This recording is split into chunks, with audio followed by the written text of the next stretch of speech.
Assalamualaikum teman-teman semua. Udah lama banget ya aku nggak bikin durasi video yang panjang. Kali ini aku bikin lagi. Nah ini juga kemarin kan aku nggak sempet up video gitu ya teman-teman.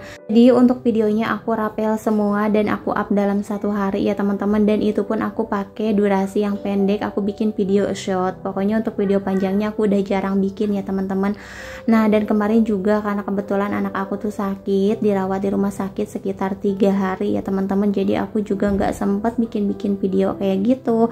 Dan sekarang alhamdulillah Rapan udah dibawa ke rumah, udah sehat, dan sekarang tinggal pemulihannya aja. Mudahan kejadian itu nggak terulang lagi ya teman-teman, karena itu tuh bener-bener bikin aku trauma banget. Apalagi aku di sini sendirian, papanya Rapan juga kan kerjanya jauh di luar kota, jadi aku nggak bisa minta bantuan atau minta tolong sama siapapun. Walaupun di sini banyak saudara, tapi aku tuh orangnya nggak enakan gitu ya teman-teman.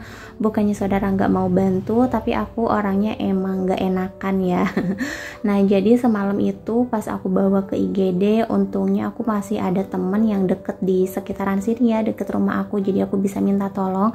Karena aku tuh lebih berani minta tolong ke temen gitu daripada ke saudara, karena kan di sini bukan saudara-saudara dari pihak aku ya teman-teman. Jadi di sini tuh saudara dari pihak suami semua. Jadi buat aku tuh kayak canggung dan gak enak aja gitu kalau minta tolong, apalagi tengah malam ya teman-teman.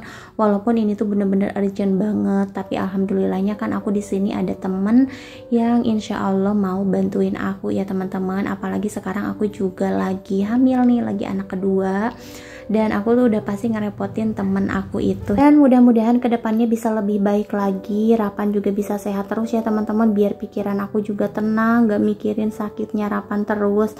Nah di sini aku mau beres-beres dulu karena seminggu kemarin aku tuh full gak beres-beres ya teman-teman. Rapan itu dirawat di rumah sakit 3 atau 4 harian. Nah otomatis kan seminggu nih aku nggak bisa ngapa-ngapain, karena pas nyampe rumah juga Rapan masih lemes, jadi masih harus aku perhatiin. Nah dan ini rumah tuh bener-bener super berantakan banget. Baru kali ini aku sempet buat beresin ya, karena Rapan juga anaknya kan nggak bisa ditinggal, apalagi yang punya riwayat kejang ya teman-teman. Aku tuh takut banget kalau misalkan tiba-tiba nggak aku perhatiin Rapan kejang kayak gitu. Untuk kejangnya juga emang nggak tiba-tiba, jadi ada gejala dulu kalau misalkan sakit. Tapi kalau sakitnya biasa itu nggak nyampe kejang ya, cuman kalau panasnya udah tinggi banget itu tuh udah was-was banget, karena emang pastinya kejang ya teman-teman. Apalagi nggak keburu diminumin obat kayak gitu. Nah aku tuh berharap dan berdoa semoga kedepannya nggak kejang-kejang lagi, karena itu tuh bener-bener bikin aku trauma ya teman-teman. Apalagi kemarin kenapa aku sempat bawa Rapan ke IGD, karena Rapan itu udah nggak sadarkan diri, nggak seperti sebelumnya. Kalaupun kejang, dia nanti abis kejangnya udah inget lagi, terus walaupun masih lemes-lemes gitu ya teman-teman. Tapi pas kemarin itu dia bener-bener udah nggak sadar dan badannya tuh udah dingin banget. Jadi aku tuh pikirannya udah kemana-mana ya teman-teman. Apalagi aku juga sendiri bingung mau ngapa-ngapain ya. Jadi akhirnya aku putuskan buat dibawa ke IGD aja langsung setelah Rapan sadar ya teman-teman. Nah makanya di sini kerjaan aku tuh banyak banget. Belum lagi cucian baju, setrikaan. Tapi ya udahlah, nggak apa-apa. Aku tuh apa ya, kalaupun banyak kerjaan kayak gini, yang penting anak tuh tetap sehat. Itu tuh masih waras ya pikiran aku. Tapi kalau misalkan udah di rumah banyak kerjaan, terus anak sakit-sakitan, jadi kita tuh pikiran udah kacau aja ya teman-teman. Apalagi jauh dari orang tua, ini tuh bener-bener berasa banget ya teman-teman. Sedihnya tuh jauh dari orang tua, jauh dari adik-adik, dari keluarga, saudara kayak gitu ya. Intinya hidup merantau itu emang bener-bener harus kuat mental ya teman-teman. Pokoknya harus kuat segalanya.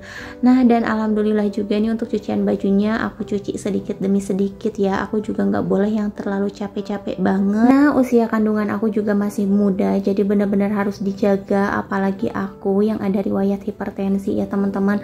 Jadi dari awal pemeriksaan kehamilan aku tuh udah nggak periksa di puskesmas atau bidan lagi. Jadi aku tuh langsung ke rumah sakit, karena emang harus langsung ya teman-teman. Takutnya ada apa-apa, jadi udah ada penanganan sendiri ya teman-teman kalau udah di rumah sakit kayak gitu.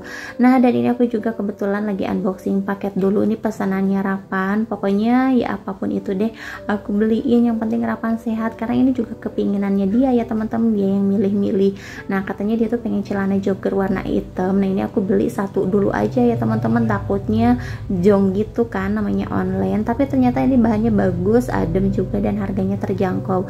Terus di sini juga Rapan beli buat nulis yang LCD gitu ya teman-teman, harganya juga murah. Nah ini biar kapan bisa nulis-nulis atau coret-coret kayak gitu. Ini alhamdulillah banget hari ini pikiran aku lagi tenang, Rapan juga mulai membaik, jadi benar-benar senang banget ya teman-teman. Mudah-mudahan kedepannya bisa terus. Sampai di sini dulu video dari aku, bye.